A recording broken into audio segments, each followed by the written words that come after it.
Hello, this is Robert Foley from Startup Kitchen. This week we have Tukan, CEO of Leadsift. How you doing, Tukan? Good, how are you? Very good, thank you for joining us.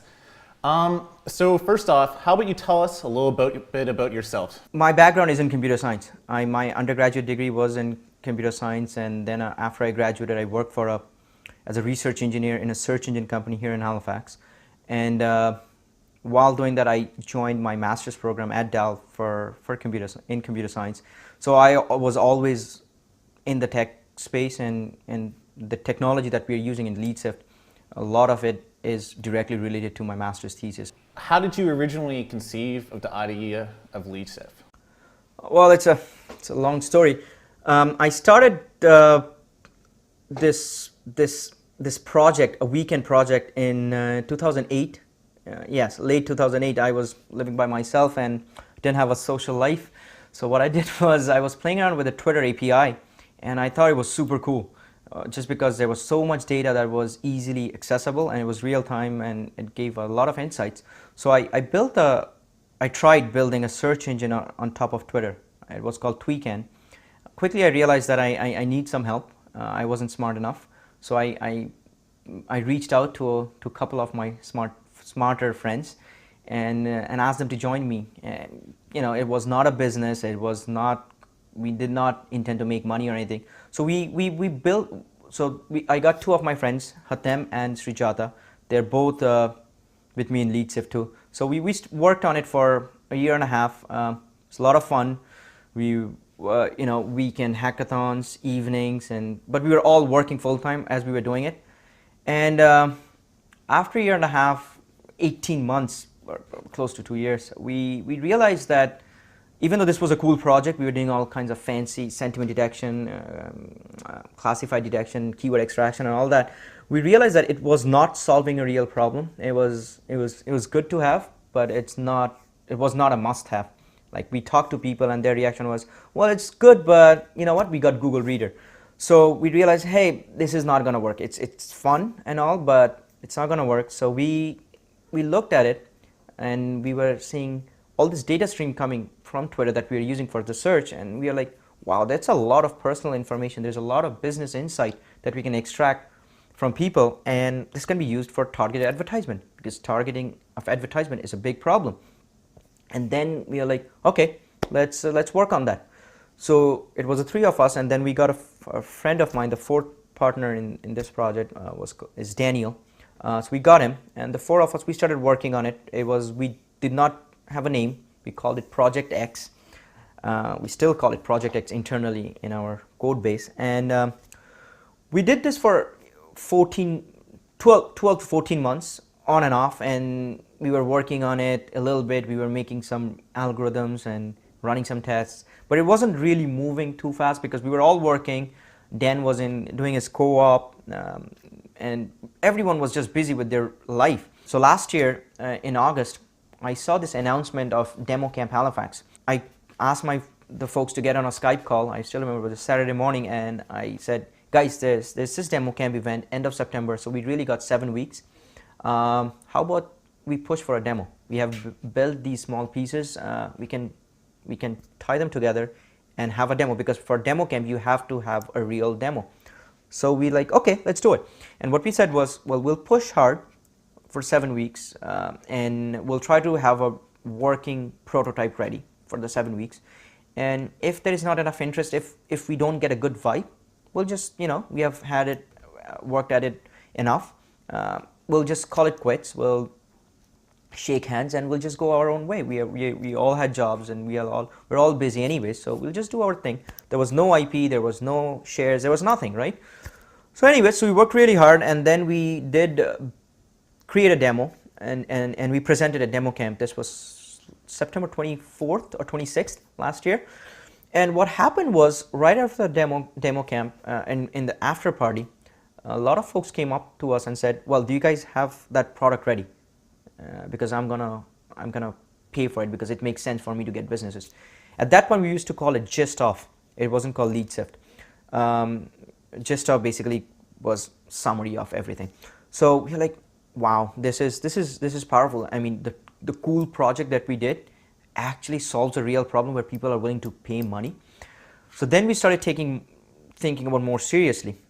That's how the whole gist of transition from a cool project into something more serious. Eventually, that became Leadsift. One of the stories I remember talking to you about that was really appealing is you said you joined Propel and it felt like every time you were making that trip that something was contributing bigger and bigger and whatnot. Can you talk about like those road trips that you took with your team to New Brunswick and what Propel did for you as a mentorship program?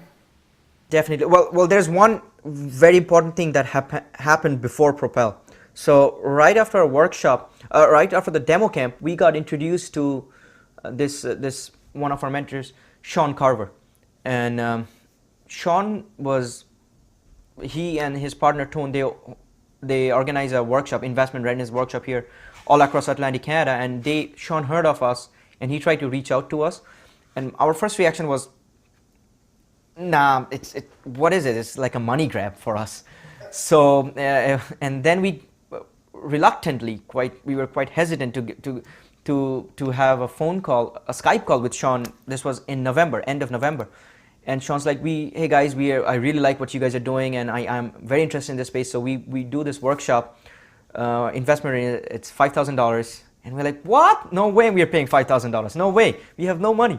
And he goes, well, no. 90% of this is paid by the government, ECHO or someone. I'm like, okay, so how much do you have to pay? And he goes, 500. Even before he finished his sentence, I'm like, no, we don't have 500 either.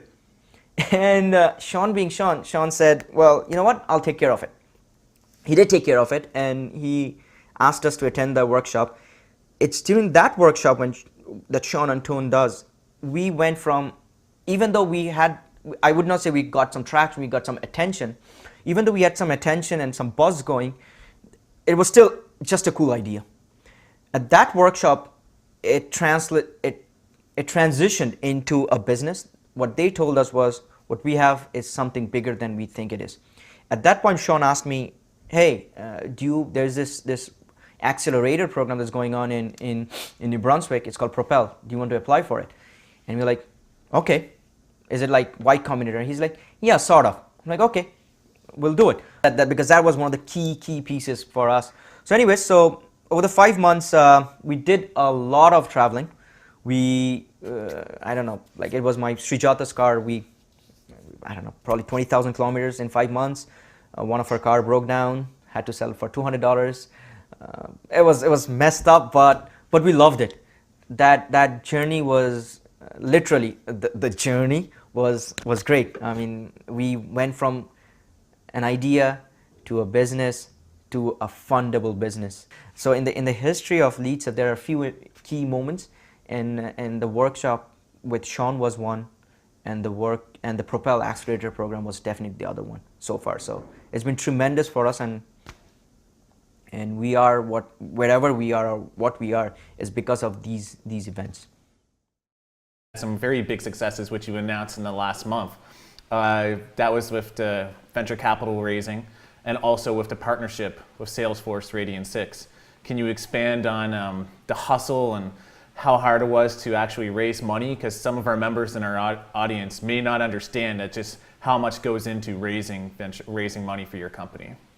To be honest, I have been, like Leadsift we have been very, very, very fortunate, really, to be where we are, and especially in terms of raising money. I'll give you an example. I mean, when we went into Propel, even through the program, we were really not thinking that we will be able to raise money.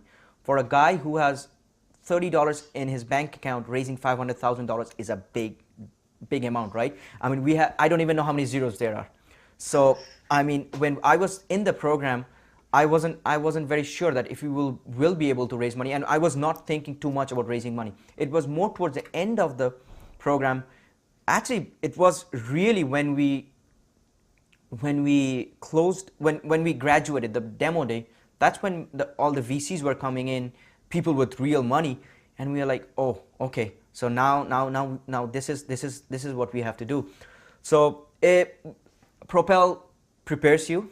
I mean, it makes you investor ready in terms of the whole market validation, getting your pitch right, getting your product in place and everything. and it just introduces you to a network of people that you probably would never have been able to do it as a first-time entrepreneur if you were just trying by yourself.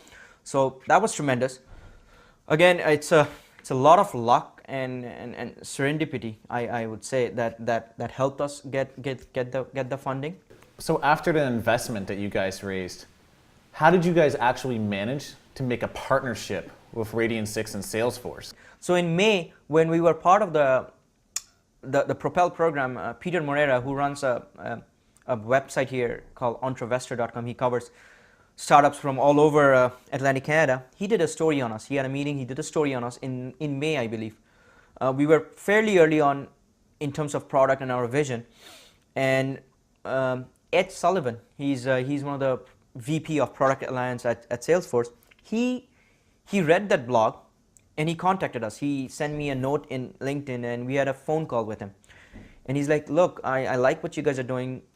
We would potentially see if you guys are ready, then we can try and see if you guys fit in the Insights platform, in the Radian6 or Salesforce Insights platform. And back in May, we said, well, we can't handle it. I mean, we just were not ready enough. We would be in a much better shape in September. So come September, Ed reaches out. He's like, "Are you guys? How far are you?" And we're like, "Okay, we are getting, our product is getting, like, our core algorithms are being developed, and we're in a better shape." So we opened up.